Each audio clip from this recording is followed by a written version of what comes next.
जय जय श्री राधे। गीताध्याय 2 श्लोक 17। अविनाशी तो तदिन्द्रियेण सर्वमिदं ततं विनाशमव्ययस्यास्य न कश्चित् कर्तुमर्हति। जो सारे शरीर में व्याप्त है उसे ही तुम अविनाशी समझो, उसे अव्यय आत्मा को नष्ट करने में कोई भी समर्थ नहीं है।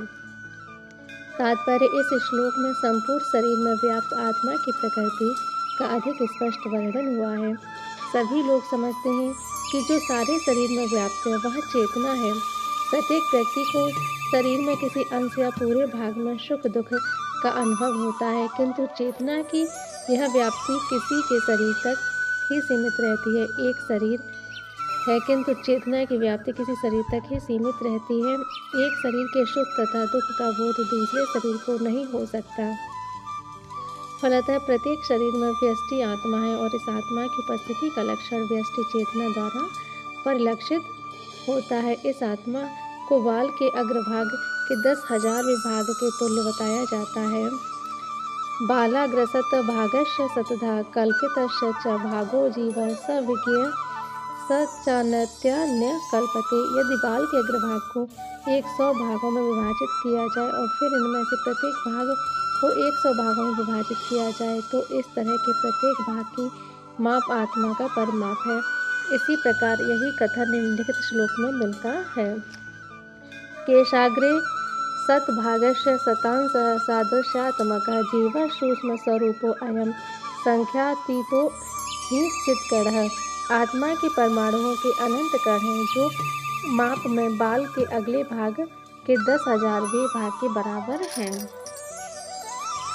इस प्रकार आत्मा का प्रत्येक कण भौतिक परमाणुओं से भी छोटा है और ऐसे असंख्य कण हैं जो यह अत्यंत लघु आत्म स्फुलिंग भौतिक शरीर का मूल आधार है और इस आत्मा स्फुलिंग का प्रभाव सारे शरीर में उसी तरह व्याप्त है जिस प्रकार किसी औषधि का प्रभाव व्याप्त रहता है। आत्मा की यह धारा विद्युत धारा सारे शरीर में चेतना के स्वरूप में अनुभव की जाती है और यही आत्मा के अस्तित्व का प्रमाण है। सामान्य से सामान्य व्यक्ति भी समझ सकता है कि यह भौतिक शरीर चेतना रहित होने पर मृतक हो जाता है और शरीर में चेतना को किसी भी भौतिक उपचार से वापस नहीं लाया जा सकता। अतः यह चेतना भौतिक संयोग के फलस्वरूप नहीं है अपितु आत्मा के कारण है। मुंडक उपनिषद सूक्ष्म परमाणुक आत्मा की ओर अधिक विवेचना हुई है।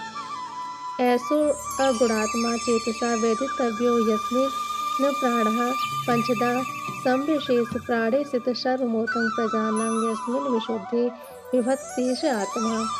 आत्मा आकार में अणु तुल्य है जिसे पूर्ण बुद्धि के द्वारा जाना जा सकता है।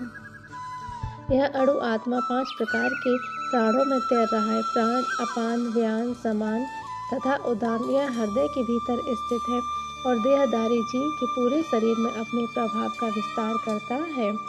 जब आत्मा को 5 वायु के कल्मश से शुद्ध कर लिया जाता है तो इसका आध्यात्मिक प्रभाव प्रकट होता है।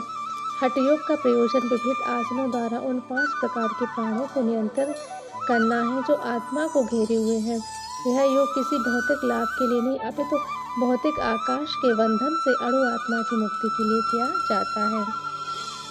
इस प्रकार अणु आत्मा को सारे वैदिक साहित्य ने स्वीकारा है और प्रत्येक बुद्धिमान व्यक्ति अपने व्यवहारिक अनुभव से इसका प्रत्यक्ष अनुभव करता है। केवल मूर्ख व्यक्ति ही इस अणु आत्मा को सर्वव्यापी विष्णु तत्व के रूप में सोच सकता है।